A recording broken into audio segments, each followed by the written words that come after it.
Now, in the previous lecture, we discussed the part 1 of the novel. We discussed in depth about the boarding house and its social as well as its literary significance in this novel. Now, we'll go on to the second part of the novel, Two Calls Are Paid. Now, in this second part of the novel, as we progress further, we realize that Rastignac has now realized pretty much, almost painfully of course, that he is no match for the high-class aristocratic society.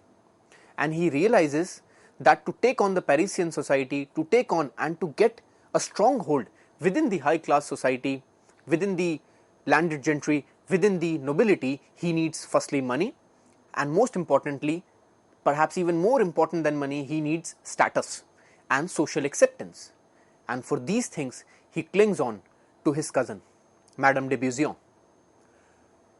Rastignac also realizes that in the high society, mannerisms matter a lot.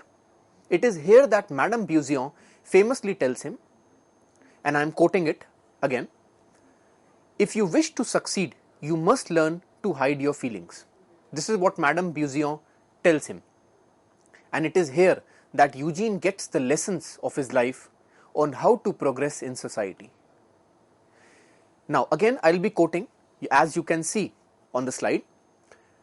Describing the harsh ways of the world, Madame Beauseant gives a lot of worldly words of wisdom to Rastignac, and she says, and I am quoting it from here, "Society is foul and evil," said the Vicomtesse. "At last, as soon as misfortune comes our way, there is always a friend ready to come and tell us about it, piercing our heart with a dagger, even as they invite us to admire the handle. Well, Monsieur de Rastignac, treat this world as it deserves to be treated. You want to succeed, and I will help you. Although I have read widely in the book of society, there were a few pages even I know nothing about. Now I know them all. The more coldly calculating you are, the further you will go. Strike ruthlessly, and you will be respected." Unquote. So you see, these are the words of Madame de Beauseant. This is how she initiates him into the society. And this meeting between Eugene Rastignac and his cousin Madame de Beauseant, it is this meeting which becomes the turning point in his life, as he finally starts to get the lessons on how to succeed in the highly competitive and brutal Paris culture. As we move forward, we get to know that Eugene writes a desperate and sentimental letter to his family so that they can send him some money, because he needs money and he cannot ask for the money from his cousin. Rastignac knows that for his family to send him a big sum of money that he is demanding from them will not be easy. We witness how right after writing the emotional letter, he fumbles and he is having double thoughts on whether he should send the letter or not. But he ultimately decides to send the letter, as victory for him is clearly much more important than the troubles of his family. If you notice throughout the novel, Balzac repeatedly calls Eugene as a student. Throughout the novel, he refers to him as the student, as he was being educated in worldly affairs by both Madame de Beauseant and even Vautrin. And let us see how. Let us first talk about Madame de Beauseant. According to her, one must not reveal their inner feelings, even if one wishes to gain upward social mobility. She advises her pupil Rastignac, who is also her cousin, that he must not show his inner feelings to the world or he will lose the battle. Then when it comes to Vautrin, according to Vautrin, morality is just a garb to be worn only when necessary. And he tries to persuade Eugene into committing the murder of Victorine's brother and dupe Victorine into marriage with him, so that he can take a part in the huge wealth that he'll be getting from Victorine as dowry. Therefore, both Madame de Beauseant and Collins or Vautrin are the mentors of Eugene Rastignac, who in turn is the student. Now let us go to the next part of the book, and that is the introduction to society. Now this brings us to this third part of the novel, where Vautrin tutors Eugene about the ways of society at large and how unforgiving the world actually is to the weak. He receives a letter back from his mother and his sister, In this particular part, he receives the letter back and also gets the money that he has asked now, and therefore this makes Eugene much more determined to succeed in life.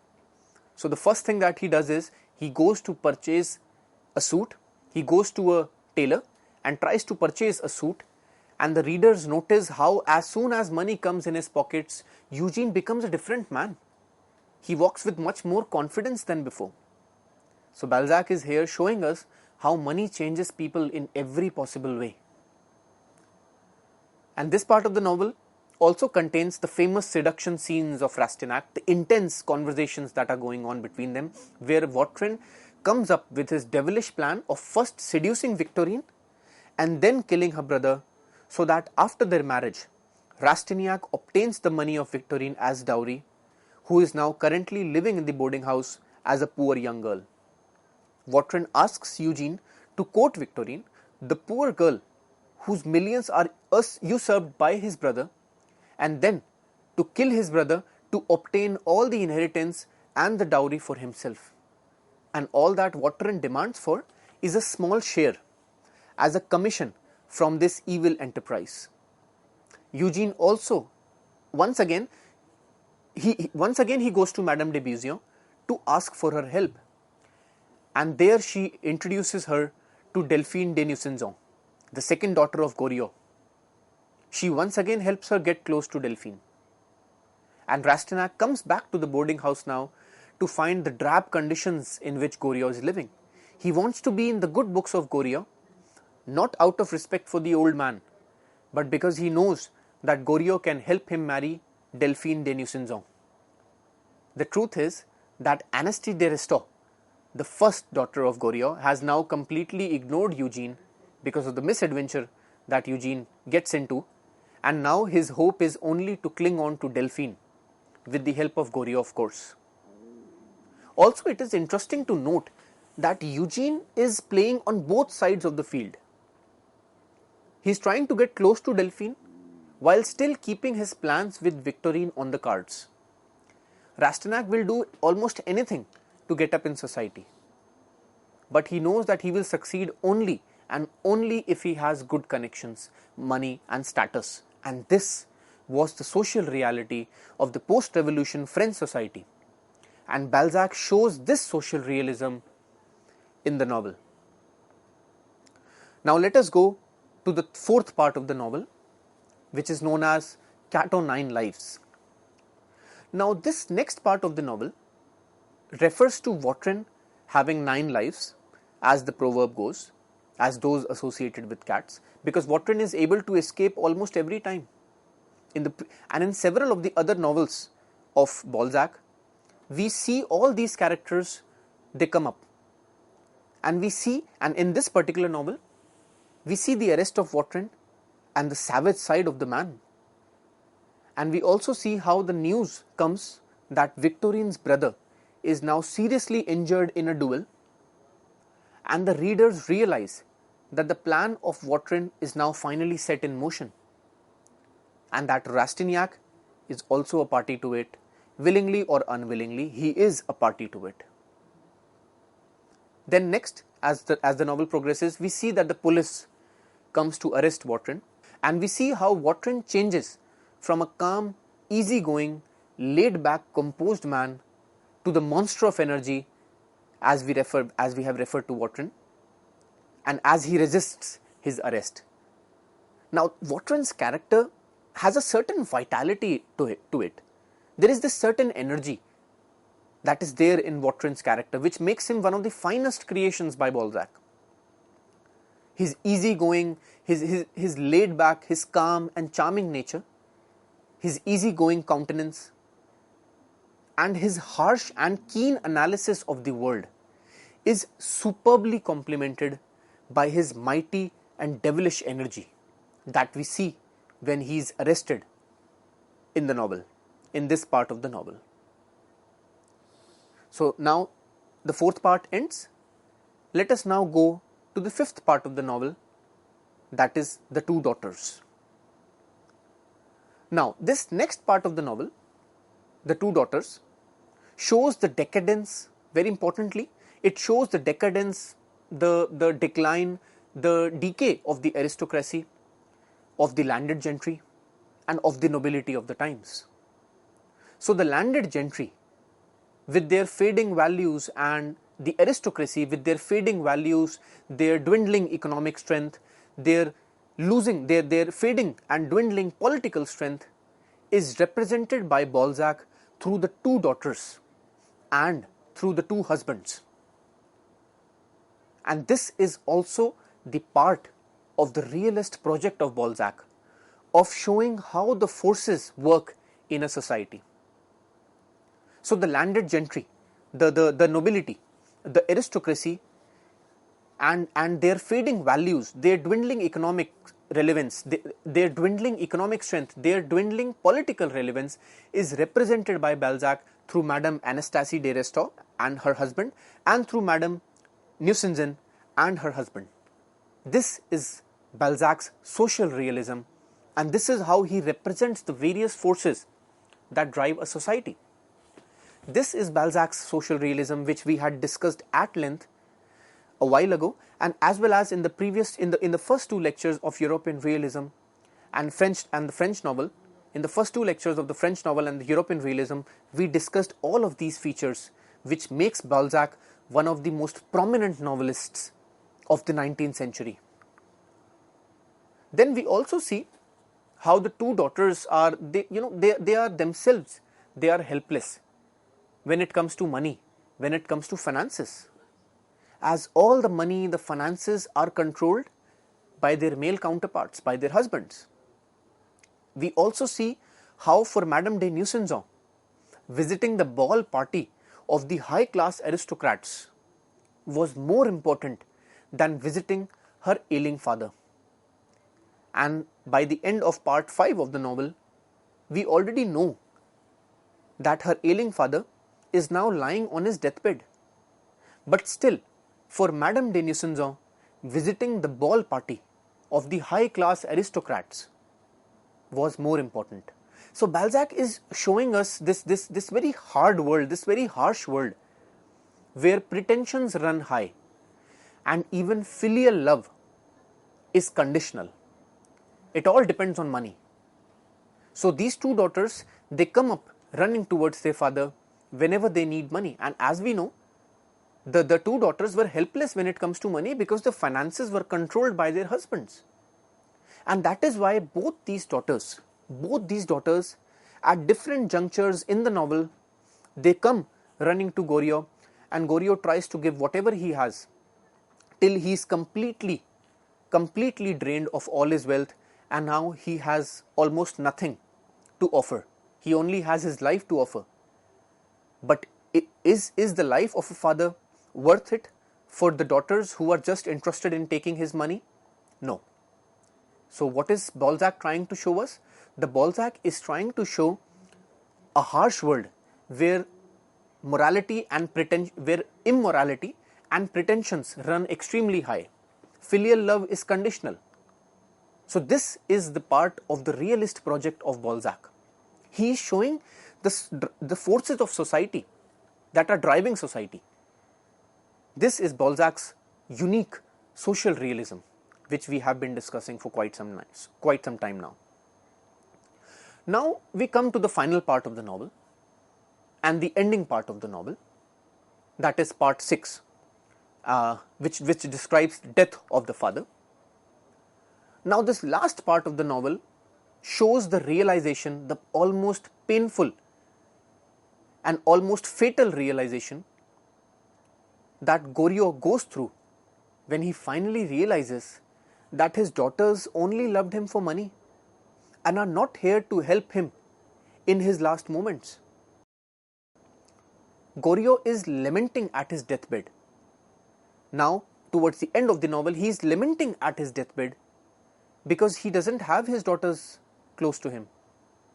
And Goriot lamenting at his deathbed bears strong resemblances to another play by William Shakespeare, King Lear, where Lear at the end is painfully abandoned by his daughters after the daughters have gained their shares of the land. So I'll be quoting a few lines which shows us the pain that Goriot is going through, and as you can see on the slide, so his pangs of filial betrayal, they evoke a sense of sentimentality to the novel. And look at how Goriot is describing his rantings as he dies finally. And I'm quoting here, "You have to be dying to find out what your children are really like. Ah, my friend, don't marry, don't have children. You give them life, they give you death. If I were rich, if I'd kept hold of my wealth instead of giving it to them, they'd be here now, falling over each other to kiss my cheeks. Money buys everything, even daughters." Unquote. So as you see in this particular text, in this particular quote, Goriot finally here, it is here that Goriot finally dies, and Rastignac now is again left on his own, as he neither has Goriot now by his side, nor he has any money left with him. The money that his family sent him, the money that his sister somehow managed to send him, is now over. The money is exhausted. But now, at the end of the novel, he clearly has something else. He clearly has something much more than what money can buy. And what is that? That is the first-hand experience of the Parisian life. He has the first-hand experience of the Parisian life now, of the harsh ways of the world now. And he is much more experienced and much more knowledgeable than what he was before. So even if Rastignac is at a position where he is exhausted of his money, he still has a lot of experience. And as we know, who are the tutors who have mentored Rastignac? It's Vautrin and Madame de Beauseant. If you remember, we discussed how, according to Madame de Beauseant, as soon as Madame de Beauseant, one must not show their inner feelings. And this is what Rastignac learns. He learns to hide his feelings, because only by hiding his feelings he can progress in society. And then when it comes to Vautrin, Vautrin teaches him that morality is just a garb to be worn only when necessary, and that one must not shy away from committing evil acts if those evil acts will help you progress in life. So towards the end of the novel, we see that Goriot is dead now. One of the hopes of Rastignac is dead, because Rastignac was getting very close to Goriot. Why? Because he clearly believed that Goriot will help Rastignac get close to Madame de Nucingen, because Madame de Nucingen is also trying to get away from her husband, to divorce him and to finally marry someone else. So Rastignac is playing his cards very smartly. So as Goriot finally dies, Rastignac is now unfortunately left on his own, because he neither has money and now he neither has Goriot by his side, who could have had played a very important role in the courtship, in the relationship that Rastignac was trying to develop with Madame de Nucingen. But at the end of the novel, as I mentioned right now, Rastignac has something much more important than money. He has the first-hand experience of Parisian life, of the brutality of Parisian life, of the brutality of the city of Paris, of the brutality of the cruelty of the world. And now he is much more experienced and knowledgeable now than what he was before. So the novel ends with certain lines, and I am quoting it as you will be able to see it on the screen now. He gave the droning hive a look that seemed to drain it of its honey in advance, and pronounced these grand words, "Now let us fight it out." So who is Rastignac referring to fight it out? He is referring to the society. So when he's saying, "Now let us fight it out," us means Rastignac and the society. So the novel ends with these lines, and he's pronouncing these grand words, "Now let us fight it out." and by the way of firing an opening shot at society, Rastignac went to have dinner with Madame de Nucingen, unquote. So it is here that the novel finally ends. These were the ending lines of the novel. So as we notice, he says, now let us fight it out. So even though Eugene knows that he has lost the game as of now, he is still resolute enough. As we know, he is a very talented man and he is a quick learner, he is very witty and he can learn things very quickly. Of course, Balzac refers to him as the student. The student of whom? The student of Madame de Beauseant and Collins and Watrin. So the ending lines show that Balzac is now much more educated to fight his way out with the society. He goes on to conquer society after this and he is confident that he will continue to find his way upwards up the social ladder. So though the last pages of the novel, particularly the deathbed scenes of Goriot and his pangs of betrayal by his own daughters, they do sound sentimental, but the novel is not written to infuse morality into the readers. Balzac is not writing a sentimental novel, as the realist school of literary writing was in fact a revolt against the sentimental novel written prior to Balzac. Old Man Goriot is, as we know, not an educational novel. It is not a moral novel either. It is not written to infuse morality into the readers either. Rather, this novel, Old Man Goriot, is a critical view of a society where money is important and where money is the only thing that is important. Balzac, towards the conclusion, Balzac is a realist. He is a realist with a difference, but with a difference. As I mentioned, he is a realist. He is a core realist. He is one of the founding fathers of realism. But he is a realist with a difference. Why? Why do I say that? Because he does not only attempt to record life as he sees around him, but also attempts to understand the various social forces that go in the making of a society. This is what makes him stand out as a realist from the other authors who claim to write in the realist mode. This is what he does in Old Man Goriot as well. This is Balzac's social realism. Balzac did not want to hold a mirror to the society. As I mentioned, this is not a moral novel. This is not a novel which is written to infuse morality into the readers. This is not an educational novel.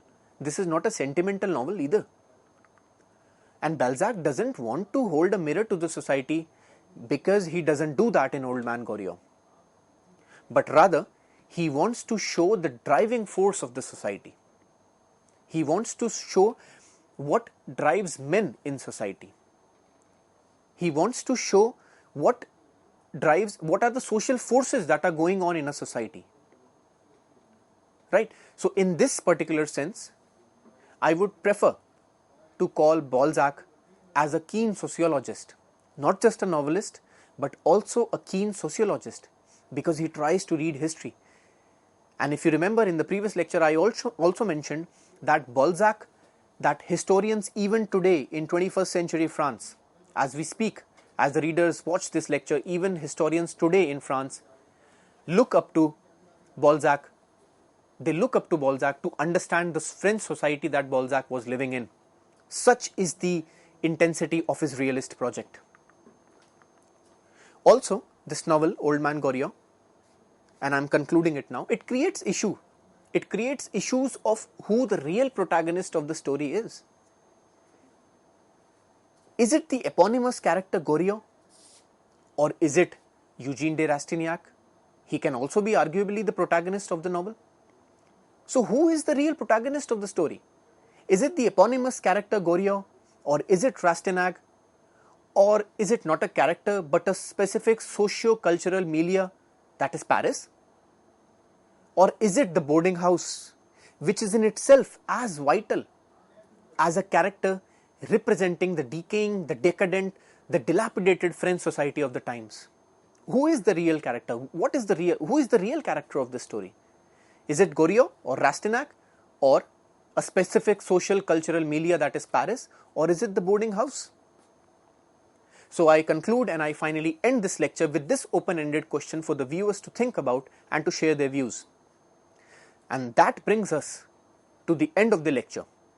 I sincerely hope you found the lecture informative and insightful. Thanking all my viewers. Thank you so much.